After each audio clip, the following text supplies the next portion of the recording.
नमस्कार माझ्या शेतकरी मित्रांनो, शेतकरी दादा यूट्यूब चॅनलमध्ये आपले सर्वांचे पुन्हा एकदा स्वागत आहे। आज आपण बघणार आहे दुपारनंतरचे सोयाबीन बाजारभाव म्हणजे दिनांक 30 नोव्हेंबर 2024। सर्व शेतकऱ्यांनी हा व्हिडिओ संपूर्णपणे बघा, कुठेही स्किप करता।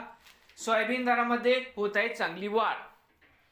तर मित्रांनो, बाजार समिती अहमदनगर या ठिकाणी आज आवक 179 क्विंटल, कमीत कमी दर 4100 रुपये क्विंटल, सरसंत्रा 4200 रुपये क्विंटल, जास्तीत जास्त दर 4300 रुपये क्विंटल। जळगाव आवक 122 क्विंटल, कमीत कमी 2860, सरसंत्रा 4111, जास्तीत जास्त दर 4341 रुपये क्विंटल। चंद्रपूर आवक 117 क्विंटल, कमीत कमी 3750, सरसंत्रा 3960, जास्तीत जास्त दर 4050 रुपये क्विंटल।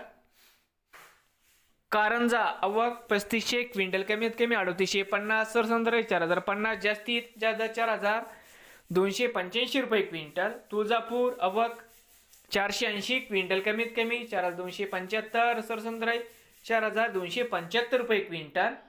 धुळे आवक 56 क्विंटल, कमीत कमी 3885, जास्तीत जास्त 4175 रुपये क्विंटल। सोलापूर आवक 356 क्विंटल, कमीत कमी 3920, सरसंत्रा 4150, जास्तीत जास्त दर 4345 रुपये क्विंटल। नवीन आले असाल तर शेतकरी दादा यूट्यूब चॅनेलला सबस्क्राईब करा रोज सोयाबीनचे व्हिडिओ बघण्यासाठी।